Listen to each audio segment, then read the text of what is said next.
चलिए स्टार्ट करेंगे।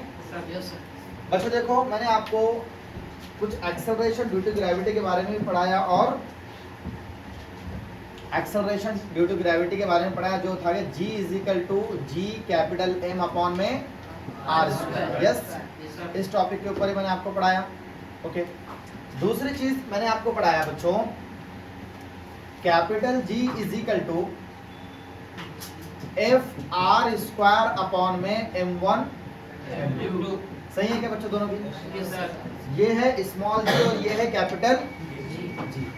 क्वेश्चन पूछ रहा है distinguish between small G and capital G. Small G का मतलब है एक्सेलरेशन ड्यू टू ग्रेविटी या ग्रेविटेशनल एक्सेलरेशन या फिर अर्थ ग्रेविटेशनल एक्सेलरेशन, ठीक है ना?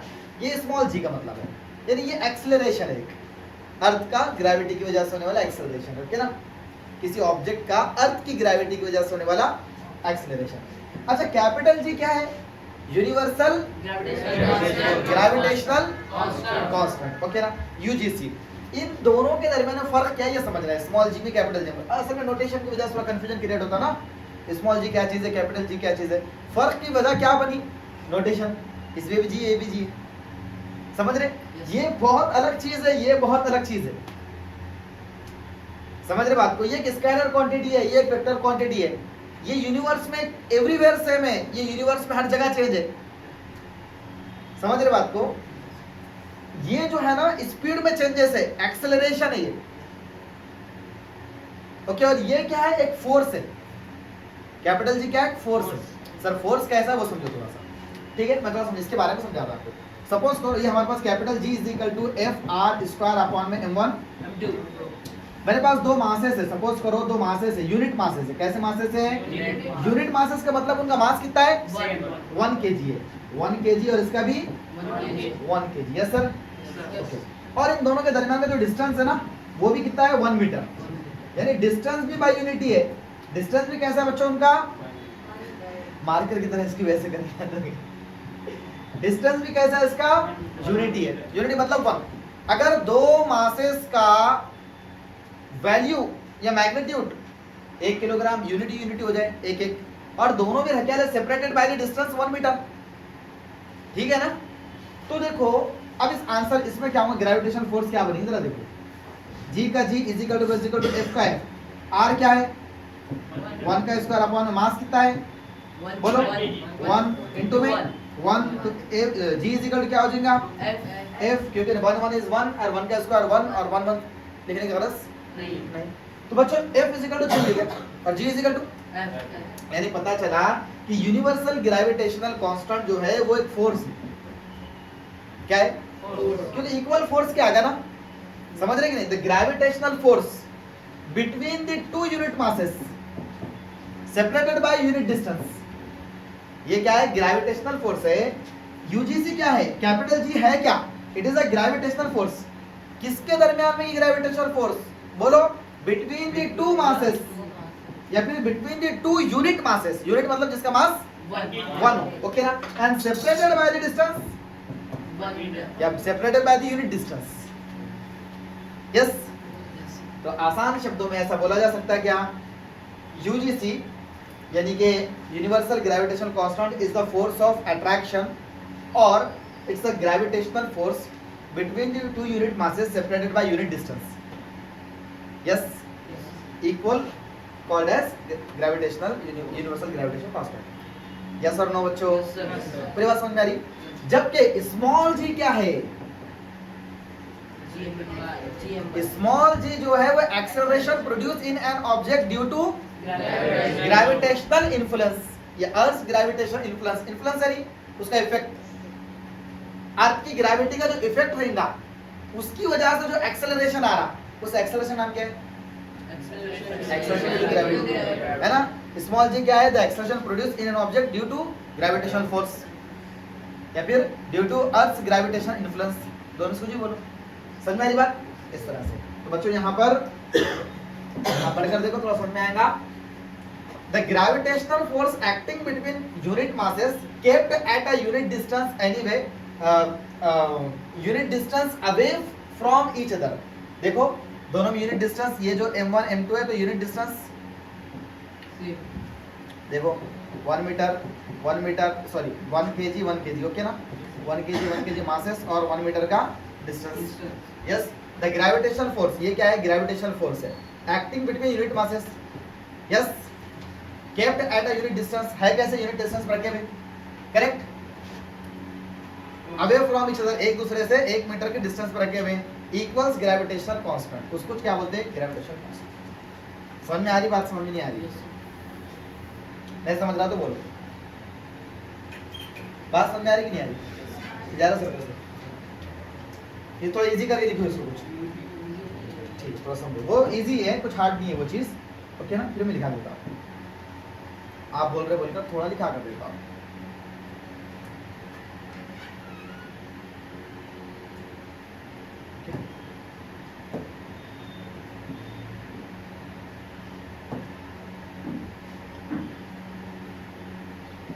UGC is, UGC मतलब universal gravitational constant, is a gravitational force, चलेगा, is a gravitational force between the two unit masses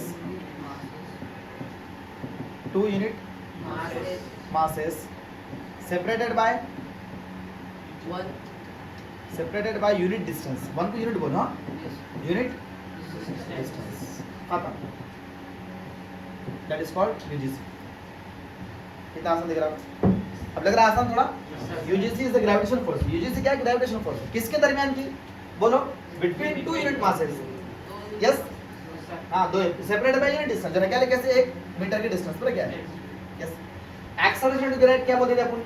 acceleration produce in an object due to Earth gravitation effect, Earth के gravitational effect की वजह से जो influence बोलो या फिर इफेक्ट बोलो, ओके ना, जो एक्सेलरेशन प्रोड्यूस हो रहा बॉडी के अंदर उसको बोलते हैं acceleration due to gravity, correct है ना? दूसरी चीज, एक्सेलरेशन जो अपना यूजीसी है ना, वो हर जगह सेम है, मतलब वो एक स्केलर क्वांटिटी, उसकी डायरेक्शन नहीं है, ओके ना? वो एक स्केलर क्वांटिटी हर जगह कैसा है? सेम है। स्केलर क्वांटिटी भी हर जगह कैसा है? वो सेम है। स्केलर क्वांटिटी भी हर जगह सेम। स्केलर मतलब यूजीसी की डायरेक्शन कैपिटल जी की डायरेक्शन नहीं रहती, स्मॉल जी की डायरेक्शन रहती, ठीक है? Acceleration due to gravity is a vector quantity. Vector quantity किसको बोलते हैं? जिसकी डायरेक्शन होती है, और स्केलर किसको बोलते हैं? डायरेक्शन नहीं होती। The value of acceleration due to gravity varies with height, depth and shape of the earth. देखो, इसकी जो वैल्यू है ना बदलती नहीं, 6.67 × 10⁻11, ये +11 आ गया गलती से, क्या आना चाहिए? -11 आना चाहिए। तो ये जो वैल्यू है ना हर जगह सेम है, समझ रहे हो? लेकिन इसकी वैल्यू जो है तो हर जगह सेम है क्या? नहीं है, ये चेंज होती रहती है, ये कांस्टेंट है और ये चेंज होती रहती है। किसके हिसाब से चेंज होती रहती है? हाइट के हिसाब से, यानी जमीन से आपको जितना ऊपर जाएंगे तो ग्रेविटी, एक्सेलरेशन टू ग्रेविटी क्या होती है? कम होती है। डेप्थ में अगर जमीन के अंदर गए तो अपन वो भी चेंज होती है। शेप ऑफ अर्थ मतलब साउथ पोल से नॉर्थ पोल पे गए और या फिर अपन क्या करें पोल्स के अलावा इक्वेटर पे गए तो भी उन्हें क्या होती? चेंज होती। ओके, तो अलग अलग जगह पर अलग अलग रहती है acceleration due to gravity. The value of G is 9.8। अब 9.8 जो है ना अर्थ के सरफेस पे एवरेज लेते हैं अपन, हर जगह 9.8 नहीं है, एक एवरेज है 9.8, ठीक है ना? इस तरह से हर किस जगह पर 9.80 है, किस जगह पर 9.81 है, किस जगह पर 9.73, अलग अलग प्लेसेस पर अलग अलग है, ओके ना? पोल्स के और इक्वेटर के हिसाब से एक्सेलरेशन ड्यू टू ग्रेविटी की वैल्यू भी चेंज होती रहती है, ओके ना? तो क्या लिखे अपन बच्चों यहाँ पर? The value of G is equal to 9.8 metre per second square on the Earth surface. Okay, इसकी ऐसा यूनिट क्या है? Metre per second square. इसकी क्या है? किलोग्राम न्यूटन मीटर स्क्वायर पर किलोग्राम स्क्वायर। यस, तो अगर आसान शब्दों में आपको समझाने की कोशिश करूं तो मुझे बतलाओ आप, एक्सेलरेशन ड्यू टू ग्रेविटी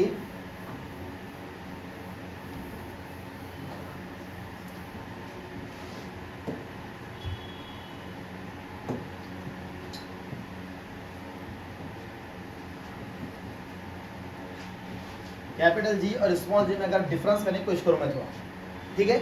तो पहली बात, कैपिटल जी क्या है बोलो? It is a gravitational force, okay ना? UGC is a gravitational force between very good, two unit masses separated by, very good, बोलो सेपरेटेड बाय यूनिट डिस्टेंस। ठीक है क्या? इसके अंदर क्या लिखेंगे बोलो? At the acceleration produced in an object due to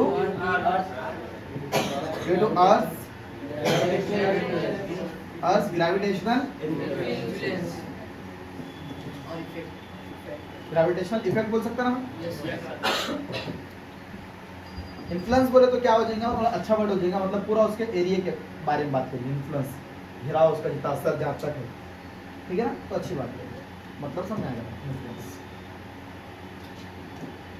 okay चलो दूसरा पॉइंट, जी क्या है बच्चों? एक स्केलर क्वांटिटी। बोलो कैसी quantity? It is a scalar quantity, it is a scalar quantity. Okay ये कैसी क्वांटिटी बताओ बच्चों? It is a vector quantity. ठीक है क्या? तीसरी चीज शुरू है ना बेटा, अभी दिए। ओके कैपिटल जी की वैल्यू हर जगह सेम रहती है, ओके ना? The value of capital G is constant. Same बोलो या कांस्टेंट बोलो? सेम एवरीवेयर, हर जगह पे कैसी है? Everywhere in universe. ठीक है क्या? The value of small g. The value of small g is not same, is different, is different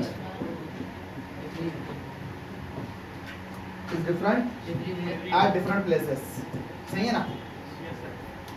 different places, सही है? अरे चलो नेक्स्ट। तो यहाँ पर 3 पॉइंट हो गए, अब आगे बढ़ेंगे। चलो इसको कैसा करेंगे? छोटा कर दो, साइज करना है इसका, छोटा तो कैसे करते हैं इसको?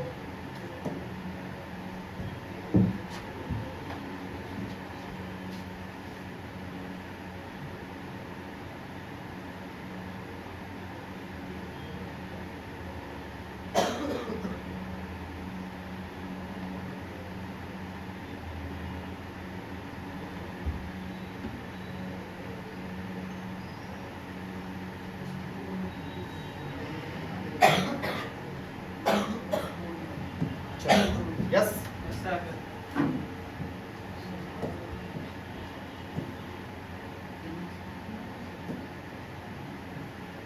हाँ,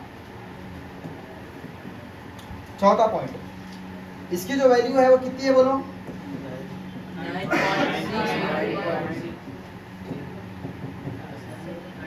6 बेटा, कैपिटल सही। चौथा पॉइंट बोलो। हाँ तो क्या होता है? न्यूटन मीटर स्क्वायर पर। इसकी वैल्यू कितनी बताओ? The value of small G on earth surface, earth surface कितनी बताओ? 9.8 यस। पांचवी चीज, इसके अलावा और क्या लिख सकते हैं बच्चों? इसकी यूनिट ऑलरेडी तो आ गई वो, newton metre square per KG square. It's SI unit is newton metre square पर kilogram square. It's SI unit is नहीं बेटा, इसकी क्या है? मीटर पर। सही है। 5 पॉइंट इस तरह से बन गया। आपको कोई 4 पॉइंट लिखे भी तो ओके। एक काम करो बच्चों, और एक पॉइंट जो आपको याद है वही लिख दो। क्या? फॉर्मूला। फॉर्मूला तो आपको याद है ना सभी को?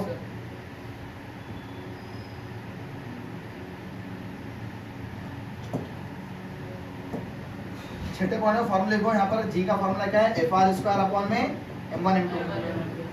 सही है ना? और यहाँ पर इसका फॉर्मूला क्या है? बतलाओ बच्चों। जी इज इक्वल टू, सही है ना? जी अपॉन आर स्क्वायर। यस। तो मैंने आपको शॉर्ट कर कोशिश करा इसके अंदर, लेकिन इसके अंदर आपने यहाँ पर पूरी लाइन लिखना बेटा, ठीक है ना? इस तरह से it's SI unit is newton metre square पर किलोग्राम, इट्स फॉर्मूला इज, लिखना चाहिए लाइन। हाँ इस तरह से, जैसे यहाँ पर मैंने स्केलर क्वांटिटी ऐसा नहीं, it is a scalar quantity ऐसा लिखना। यहाँ पर it is a scalar quantity, vector quantity ऐसा लिखना, ठीक है ना? क्लियर होगी बात? अब बच्चों next topic, next question. If the value of g suddenly becomes twice its value, it will become 2 times more difficult to pull a heavy object along the floor. Why?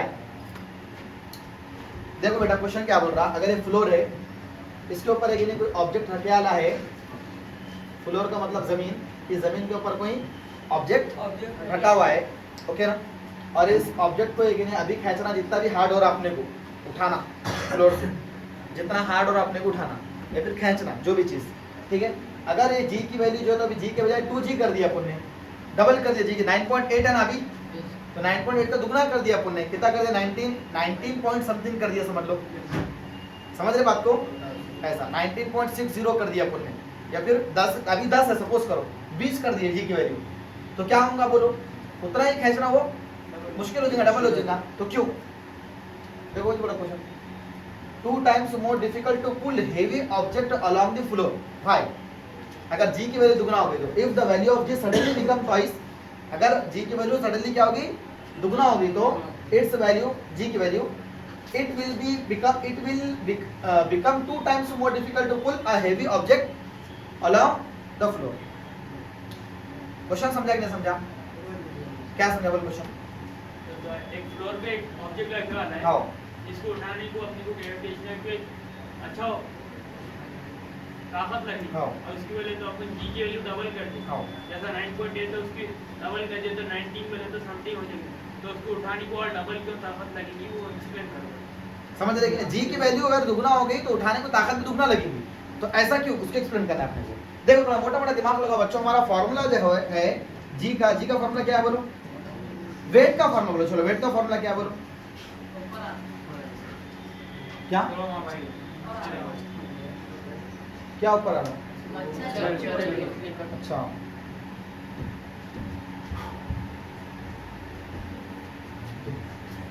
तो बच्चों हमारे पास वेट का formula क्या, W equal to right है। अब फॉर्मूले के हिसाब से सोचो, अगर g की वैल्यू बढ़ेगी तो w की वैल्यू भी, g की वैल्यू कम होगी तो w की वैल्यू भी, तो वो चला g दुगना कर दिया, w भी दुगना हो जाएगा। देखो अगर मिसाल के तौर पर w मेरे पास वेट जो है वो mg है, राइट है ना, g की वैल्यू दुगना कर दो तो m का m और g की वैल्यू 2g कर दिया अपन, तो क्या हो जाएगा आंसर बोलो, w is equal to 2mg, नहीं होगा, तो पहले mg था, अब 2 टाइम्स mg होगा, दुगना हुआ कि नहीं हुआ, वही बात बोल रहे थे। The weight of an object is defined as the force with which the earth attracts the object. भाई वेट क्या है, वेट क्या है, एक फोर्स है, कौन सी फोर्स, जिसके साथ अर्थ कोई भी चीज को अपनी तरफ खींचता, वो वेट है, तो वेट का फॉर्मूला है W is equal to mg, और वेट एक फोर्स है, इसलिए W is equal to F लिख सकते, राइट है ना। The weight of an object depend on the mass and gravity. Acceleration due to gravity. Weight जो दो चीजों पर डिपेंड करता है, मास पे और एक्सेलरेशन ड्यू टू ग्रेविटी, समझ रहे कि नहीं, अगर मास भी दुगना कर दिया तो खींचना दुगना मुश्किल हो जाएगा, है ना, इस तरह से। If the value of g double, the force with which the earth attract the object is also become double. अगर भाई g डबल हो जाएगा, g की वैल्यू डबल हो जाएगी तो जमीन क्या करेंगे, उसको दुगना फोर्स से खींचेंगे, और क्योंकि वेट का फार्मूला है mg, यस, इस तरह से, इसीलिए the object becomes twice as heavier, इसीलिए ऑब्जेक्ट कैसा बन जाता है, बहुत हेवी बन जाता है, डबल हेवी बन जाता है, becomes twice heavier, double heavier, making it harder to be pulled along the floor, इसलिए फ्लोर से उसको खींचना क्या हो जाता, यस, हार्ड हो जाता। समझा 4 पॉइंट ये कि नहीं समझा, श्योर, आगे बढ़े। One can jump higher on the moon surface than on the earth. इसको एक्सप्लेन करने का है, why? भाई कोई भी इंसान है कि नहीं, जैसे जमीन के ऊपर जितना उन्हें ऊंचा कूद रहा, उससे ज्यादा ऊंचा कूद सकता है कहां पर, मून के ऊपर, ऐसा क्यों, समझ रहे बात को, इस तरह से। तो एक्सेलरेशन ड्यू टू ग्रेविटी कम रही अगर, तो जमीन कम खींचती, समझ रहे कि नहीं, इस तरह से। और जो मून की एक्सेलरेशन ड्यू टू ग्रेविटी हो अर्थ के 1/6 टाइम, समझाता हूँ, ठीक है, कैसा, देखो कहानी समझो भाई, ये हमारा मून है, ये हमारा अर्थ सपोज करो, ठीक है, तो अर्थ अपने को 10 से खींच रहा, एक सपोज करो, हाँ, कि एक्सेलरेशन ड्यू टू ग्रेविटी कितनी अर्थ की, 10 है, तो मून की कितनी बताए, 10/6, 10/6 बोल तो कितना हो जाएगा? लॉजिक लगाओ, 10/6, 6 एकन 6, 6 एकन 6, यहाँ बचा 4 ना, पॉइंट लगाए यहाँ 0 लगाया, 6 6 के 36, 1.6, तो इन्हें 1.6 से खींच रहा, मतलब कितना कम हो रहा, यानी 6 टाइम कम है, नहीं समझ रहे? 1/6 टाइम बोल सकते हैं इसको। अर्थ की एक्सेलरेशन, मून की एक्सेलरेशन ड्यू टू ग्रेविटी जो है तो अर्थ से जो है तो 6 गुना कम है। तो भाई अब जाहिर सी बात है, जब अपन कूदने की कोशिश करेंगे, अपन जैसा कूदने की कोशिश करेंगे, तो यहाँ ज्यादा खींच रहा, वहां मून ज्यादा खींच रहा है, उसलिए अपन ज्यादा ऊंचा कूद सकेंगे। नहीं समझ रहा? अच्छा समझ रहा? Yes, sir. Very good. तो अपन क्या लिख सकते देखो यहाँ पे, ठीक है? आंसर में क्या लिखेंगे? One can jump higher on the surface of moon because its acceleration due to gravity। सही है क्या? acceleration due to gravity is किसकी? मून की ना। the acceleration due to gravity of moon is 1/6 time of earth। 1/6 time of earth मतलब समझ रहे ना, अर्थ से 6 गुना कम।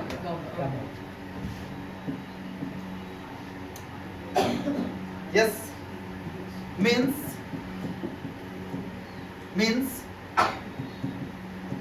the acceleration due to gravity, या ऐसा बोलो, means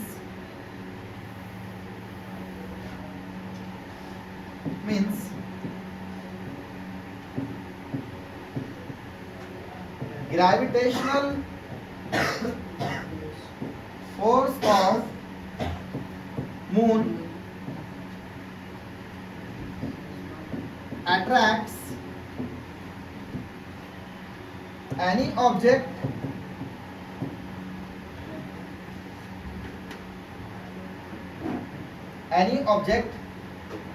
less, किसी भी ऑब्जेक्ट को उन्हें क्या करता है? कम खींचता है।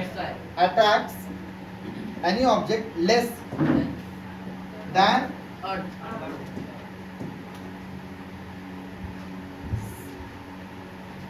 sixth times,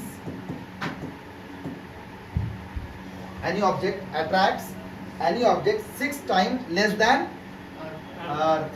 सही बच्चों? Less than 6 times. तो इस वजह से क्या होगा? One can jump. बस 3 पॉइंट हो, काफी। समझा की बात?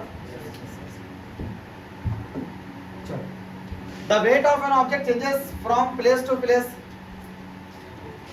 It's mass is constant, give a reason. क्या है? वेट जो है वो जगह जगह बदलता, जबकि मास नहीं बदलता, मास कांस्टेंट रहता। क्यों ऐसा? वेट का फॉर्मूला क्या है? W करेक्ट ना? और अलग अलग बॉडी का मास अलग अलग रहता और ग्रेविटी अलग अलग रहती। जब आसान शब्दों में समझो, ठीक है? क्या समझा?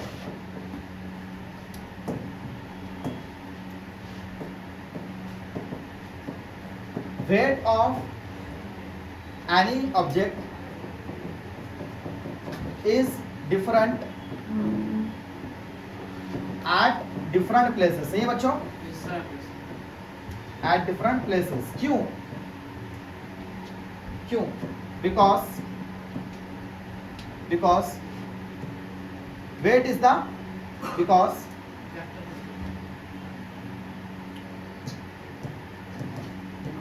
weight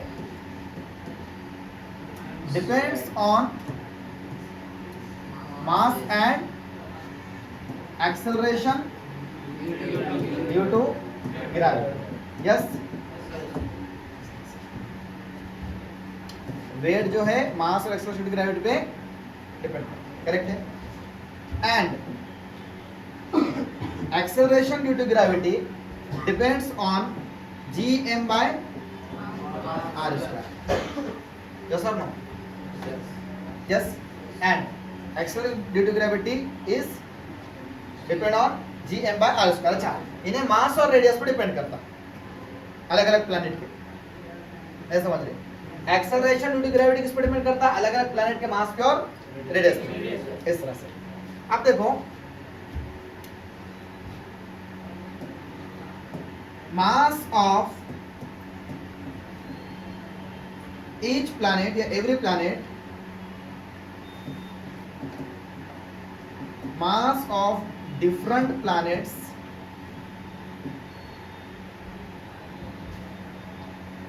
is different. mass कैसा है? Different. mass of different planet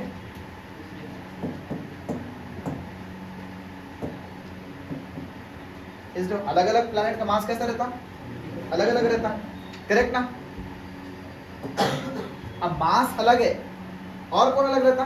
and also radius, and also radius भी अलग अलग प्लैनेट का अलग अलग रहता है। जैसे मून का रेडियस कम है, अर्थ का रेडियस ज्यादा है। मून का रेडियस मास कम है, अर्थ का मास कम है। अब इन दोनों के कम ज्यादा होने से acceleration due to gravity change होगी कि नहीं होगी? जब acceleration due to gravity change होगी तो फॉर्मूला में क्या हो जाएगा? चेंज आ जाएगा, वेट पे चेंज आ जाएगा। समझ रहे कि नहीं? अलग अलग प्लैनेट के मास और acceleration due to gravity change, जैसे ग्रेविटी चेंज होगी तो क्या हो जाएगा? वेट चेंज हो जाएगा। Acceleration due to gravity change तो वेट चेंज। इसी वजह से अलग अलग प्लेसेस पर अपने क्या होता? एक्सेलरेशन ड्यू टू ग्रेविटी अलग अलग होती है। क्या हो? Yes, mass of different planet is different and also radius. Radius भी क्या रहता है? अलग अलग प्लैनेट का अलग अलग रहता है। गलत कि सही? ओके, ठीक है। hence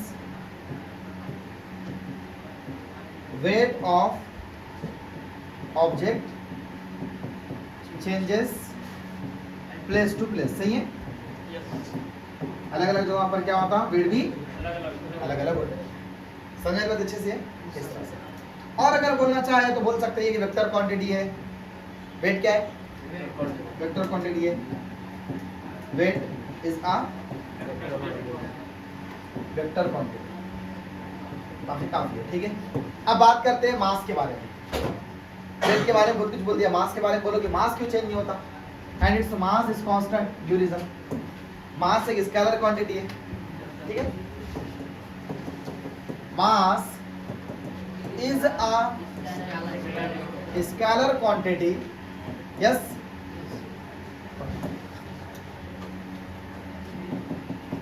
It is a quantity of matter present in an object.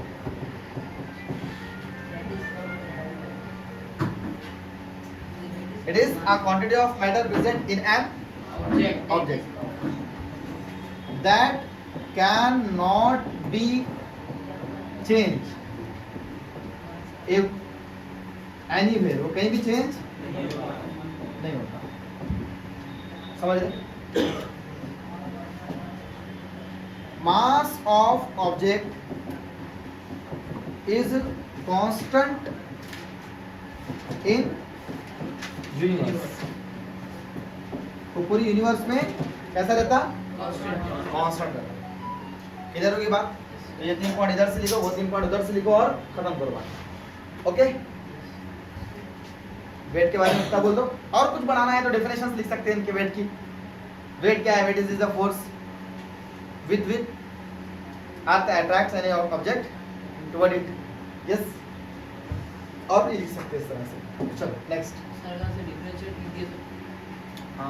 नहीं, ऐसे लिखना पड़ेगा। डिफरेंस डिस्टिंग्विश पूछा, डिस्टिंग्विश लिखो ऐसे। समझ रहे हो? चलो, फ्री फॉल क्या है? The motion of any object only due to influence of earth. Okay ना? Earth gravitation force. अगर कोई ऑब्जेक्ट के अंदर अर्थ ग्रेविटेशन फोर्स की वजह से क्या आ रहा है? एक मोशन तैयार हो रहा, एक मूवमेंट आ रही, कोई ऑब्जेक्ट के अंदर कोई मूवमेंट आ रही, किसकी वजह से आ रही? सिर्फ और सिर्फ अर्थ ग्रेविटेशनल इन्फ्लुएंस की वजह से, इन्फ्लुएंस यानी उसके असर की वजह से, ग्रेविटेशनल इफेक्ट की वजह से। तो उसके मोशन का नाम क्या है? Free fall. समझ रहे क्या? एक नंबर क्वेश्चन आ सकते हैं, ठीक है? आगे बढ़े, चलो अभी मस्त question. Explain factor affecting on the value of acceleration due to gravity of Earth. Earth के एक्सेलरेशन ड्यू टू ग्रेविटी पर कौन सा फैक्टर असर करते हैं? मतलब एक्सेलरेशन ड्यू टू ग्रेविटी जो स्मॉल जी है ना, वो कब चेंज होता है? वो चेंज होता है शेप ऑफ अर्थ के हिसाब से, यानी अलग अलग शेप पर अलग अलग है। समझ रहे क्या बात को? यानी कि एक्सेलरेशन ड्यू टू ग्रेविटी जो है वो अलग अलग पोल्स पर, इक्वेटर पर, अलग अलग प्लेसेस पर अलग है, हाइट बढ़ाने से चेंज हो जाता है। कौन से फैक्टर है ये पूछ रहा हूं नहीं। देखो जी के अंदर फॉर्मूला सोचा असल में G M by R square. Radius अगर कम हुआ तो इन्हें बढ़ जाता, यस ना, इस तरह से। और अगर मास बढ़ गया तो इन्हें बढ़ जाता। मतलब कुछ फैक्टर्स है, फॉर्मूले के लिहाज से कुछ फैक्टर्स है, और उसके अलावा आप यहाँ पर देखो शेप के लिहाज से कुछ फैक्टर्स है, ज्योमेट्रिकल शेप के लिहाज से, ठीक है ना, इस तरह से। तो शेप ऑफ अर्थ की वजह से एक फैक्टर है, मतलब अर्थ के शेप अलग अलग जगह पर देखें तो ग्रेविटी की वैल्यू अलग अलग है, ओके ना। हाइट के हिसाब से देखें तो एक्सेलरेशन ड्यू टू ग्रेविटी की वैल्यू भी अलग अलग है, ओके। और डेप्थ के लिहाज से देखें तो एक्सेलरेशन ड्यू टू ग्रेविटी की वैल्यू अलग है। सबको समझ रही बात नहीं? समझ जैसे the shape of the earth is not perfectly spherical. भाई जो जमीन का पूरा शेप है स्फेरिकल है, पूरा ऐसा नहीं है, ठीक है। The value of G is different on different places on the earth. इसीलिए अर्थ के अलग अलग प्लेसेस पर वैल्यू भी कैसी है जी की? अलग अलग है। It is minimum on the pole of earth that is 9.832। Minimum, it is maximum आना था, इस चाहिए था, है ना। ये वैल्यू 9.832 जो मैक्सिमम है, कहां पर है? ये पोल पर, ओके ना। ये वाले पोल होते हैं और ये वाला क्या होता है? इक्वेटर होता है, ठीक है। ये वाला बतलाया था ना मैंने, पोल, और ये वाला नॉर्थ पोल या साउथ पोल, राइट ना।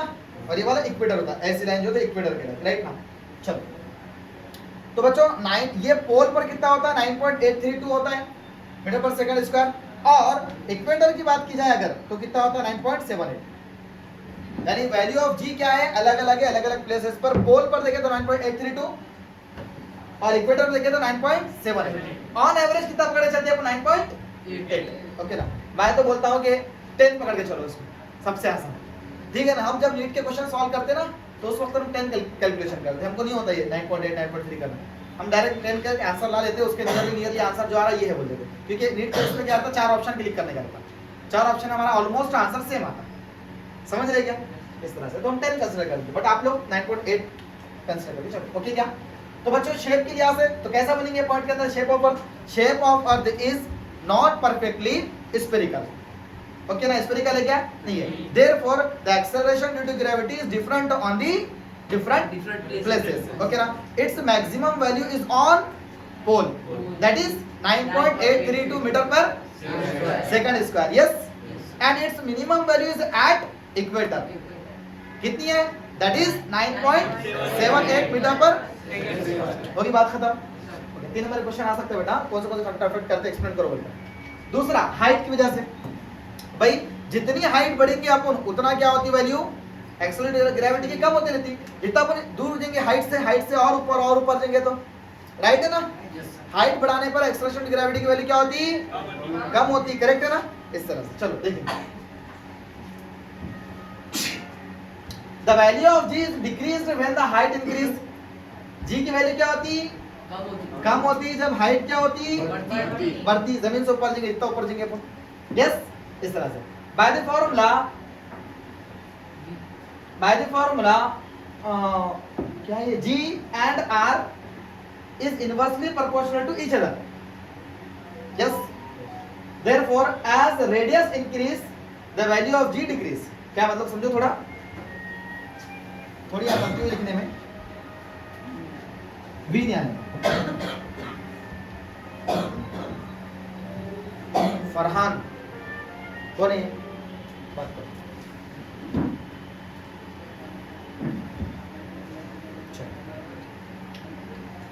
जी का फॉर्मूला क्या है बच्चों?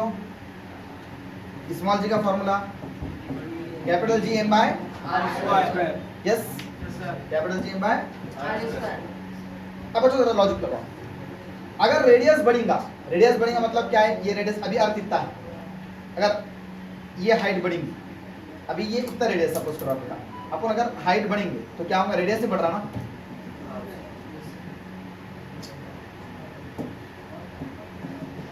यस, तो रेडियस अगर बढ़ेगा तो जी क्या होगा, जितना अपन रेडियस बढ़ाते जाएंगे जी की वैल्यू वही calculation. R and G are inversely proportional to each other, therefore as radius increase G decreases. Yes or no? Yes. Depth के लिहाज से बात करेंगे, the value of G is 9.81 at the surface of Earth. Yes, its value is decreased and at the center of Earth its value become 0. नहीं समझ रहा? मैंने आपको सिखाया था बेटा कि जी की वैल्यू नीचे जाते जाते कैसे कम होती रहती, एक क्वेश्चन भी था, ठीक है ना। नीचे जा रहे तो क्या हो रहा बच्चों, रेडियस क्या हो रहा, बढ़ रहा, तो जी की वैल्यू क्या होनी चाहिए, कम होनी। रेडियस नीचे जाए तो कम हो रहा, तो जी की वैल्यू बढ़ना चाहिए। लेकिन कैसा हो रहा, मास के बारे में बता था, नीचे गए तो कंट्रीब्यूशन ऑफ मास भी कैसा हो रहा, कम हो रहा। मास का कंट्रीब्यूशन कम होने की वजह जी की वैल्यू क्या हो रही, कम हो रही। मास कम होने से जी की वैल्यू भी समझाया था क्या? बस 3 पॉइंट को बात खत्म। देखो मैं आपको आसान बोलता हूँ, शेप ऑफ अर्थ में लिखो, the shape of earth is not perfectly spherical, therefore its value is different at different places of earth. Okay na? The maximum value of G is 9.83 at the pole and 9.83 beta, and its minimum value is 9.78 meter per second square at the equators. Equator के ऊपर कितनी है, 9.8. Yes, चलो दूसरा point, height. as the height of object increase, the value of G decrease because the radius of earth is inversely proportional to G, acceleration gravity, है ना। as radius increase G decrease. depth, तीसरा factor है, depth के हिसाब से भी कम ज्यादा होती है। as we go deep inside the earth its value decreases. yes, and at the center of earth it becomes 0. हो गई बात खत्म। चलो क्लियर होगा बच्चों? तो ये हमारा लास्ट पॉइंट था आज का। आपने क्या क्या पढ़े थोड़ा रिवाइज कर लेंगे शॉर्टली। देखो ये था distinguish between universal gravitation constant and acceleration due to gravity. Okay ना, एक्सेलरेशन ड्यू टू ग्रेविटी। तो मैंने आपको यहाँ पर इजी से पॉइंट बना के दे दिया उसके, ठीक है। इस तरह से आप इसको अच्छे से नोट कर रहे हैं, लिखना नोटबुक में, ठीक है। पहला पॉइंट था अपना, पहला टॉपिक था। उसके बाद हमने क्या पढ़े बच्चों, जी की वैल्यू क्यों दुगना हो जाती है, क्योंकि फॉर्मूले के ऊपर देखे अपने। यस, W = mg है। अगर g दुगना कर दिए तो वेट भी क्या हो गया, दुगना हो गया। और वेट दुगना होगा तो खींचने भी उसको उतना ही दुगना हो गया। ओके, फिर उसके बाद है कि मून पे ज्यादा ऊंचा क्यों कूद सकते, क्योंकि मून की एक्सेलरेशन ड्यू टू ग्रेविटी अर्थ के 6 गुना कम है, समझ रहे हो, इसलिए वहां पर वेट भी कम है, तो अपन ज्यादा ऊंचा कूद सकते हैं जमीन के मुकाबले में, राइट है ना। इस तरह से चलो, weight of an object changes from place to place and mass constant. Mass constant क्यों रहता है और वेट क्यों चेंज होता है? अपने बताया कि वेट किसका वेक्टर क्वांटिटी है, वेट डिपेंड करता है भाई अलग अलग एक्सेलरेशन ग्रेविटी पर, अलग अलग प्लेसेस पर अलग अलग एक्सेलरेशन ग्रेविटी है, ओके ना। उसकी वजह से वेट चेंजेस होते हैं, राइट है। चलो, मास क्यों सेम है, क्योंकि मास एक स्केलर क्वांटिटी है, एक पूरे यूनिवर्स के अंदर सेम रहने वाला है, करेक्ट है। इस तरह से ओके। फ्री फॉल क्या है, अगर कोई बॉडी के अंदर मोशन आता है और वो भी किसकी वजह से आता है, only due to influence of gravitational force या फिर अर्थ ग्रेविटेशनल इन्फ्लुएंस की वजह से अगर कोई मोशन आता है उसको क्या बोलते हैं अपन, फ्री फॉल, ओके ना। फिर जो स्मॉल g है उसको किस पे डिपेंड करती है, डिपेंड करना मतलब फैक्टर कौन सा अफेक्ट करते हैं उसके ऊपर, फैक्टर अफेक्टिंग। तो शेप ऑफ द अर्थ, दूसरा हाइट ऑफ, ओके ना, अर्थ से जो हाइट है और नीचे डेप्थ। मतलब ये बात है कि अर्थ के अलग शेप की वजह से भी चेंजेस आते हैं और ऊपर जाने से भी चेंजेस और नीचे आने से भी चेंजेस जी के अंदर आते हैं। ऊपर गए भी तो जी कम होता है, नीचे गए भी तो जी। मैक्सिमम कहां पर है, पोल पर, मिनिमम कहां पर है, इक्वेटर पर, एवरेज कितना है 9.8 मीटर पर। हो गई बात खत्म। चलो, तो आज का सेशन यहाँ पर हम क्लोज करेंगे और आप लोग अच्छे से नोट कर लेना, पूरा लिख लेना, इसको पढ़ लेना अच्छे से, ठीक है। ओके, कल के सेशन में चैप्टर खत्म हो जाएगा। अस्सलाम वालेकुम। हो गई अभी जस्ट